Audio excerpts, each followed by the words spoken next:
People in the Christian Roman Empire were afraid of the growing power the Muslims held. When one of the Muslim preachers came to the Roman Empire, the Christians killed him. As a result, Rasulullah ﷺ sent Zayd ibn Haritha with an army of 3,000 people to the Romans. The Muslims defeated them. Angry over their defeat, the Romans gathered their army and decided to go to Medina to attack. Rasulullah ﷺ told the Muslims to go north and defend from Syria.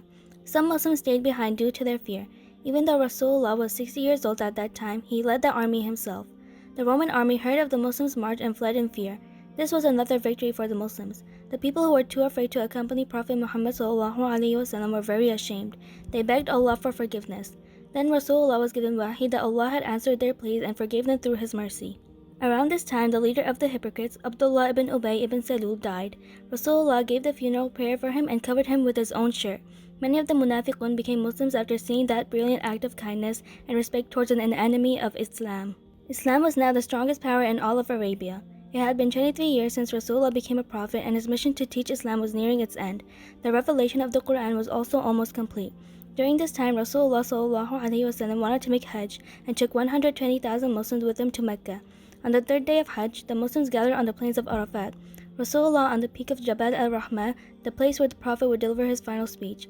He would say, "O people, listen well to my words, for I do not know whether after this year I shall ever be among you again. Therefore, listen to what I am saying to you very carefully, and take these words to those who cannot be present here today. O people, just as you regard this month, this day, this city as sacred, so regard the life and property of every Muslim as a sacred trust. Return the goods entrusted to you to their rightful owners. Treat others justly so that no one would ever be unjust to you. Remember that you will indeed meet your Lord, and that He will indeed reckon your deeds. God has forbidden you to take usury. Therefore all riba obligations shall henceforth be waived. Your capital, however, is yours to keep. You will neither inflict nor suffer inequity. God has judged that there shall be no riba, and that all the riba due to Abbas ibn Abdul Muttalib shall henceforth be waived. Every right arising out of homicide and blood-killing in pre-Islamic days is henceforth waived, and the first such right that I waive is that arising from the murder of Rabi'a ibn al-Harith ibn Abdul Muttalib. O people, the unbelievers indulge in tampering with the calendar in order to make permissible that which God forbade, and to forbid that which God has made permissible. With God, the months are 12 in number. 4 of them are sacred. 3 of these are successive, and 1 occurs singly between the months of Jumada and Sha'ban.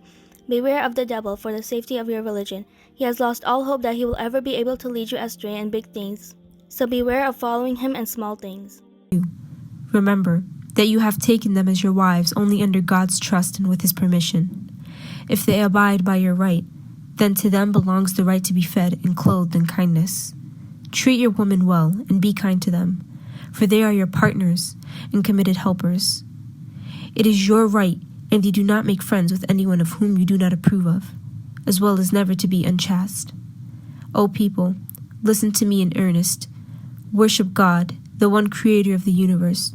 Perform your 5 daily prayers, salah. Fast during the month of Ramadan, and give your financial obligation, zakat, of your wealth. Perform Hajj if you can afford to. All mankind is from Adam and Eve. An Arab has no superiority over a non-Arab, nor a non-Arab has any superiority over an Arab. Also, a white has no superiority over a black, nor a black has any superiority over a white, except by piety and good action. Learn that every Muslim is a brother to every Muslim, and that the Muslims constitute one brotherhood. Nothing shall be legitimate to a Muslim which belongs to a fellow Muslim, unless it was given freely and willingly. Do not, therefore, do injustice to yourselves. Remember, one day you will appear before God, the Creator, and you will answer for your deeds. So beware. Do not stray from the path of righteousness after I am gone. O people, no prophet or messenger will come after me, and no new faith will be born. Reason well. Therefore, O people, and understand my words, which I convey to you. I am leaving you with this book of God, the Quran, and my Sunnah. If you follow them, you will never go astray. All those who listen to me shall pass on my words to others, and those to others again. And may the last ones understand my words better than those who listen to me directly. Be my witness, O God, that I have conveyed your message to your people. Rasulullah began spending more and more time in prayer. Even though he was very weak, he still led salah. And if he couldn't, he would ask Abu Bakr to leave. One day, he saw the Muslims praying, and he had a smile on his face.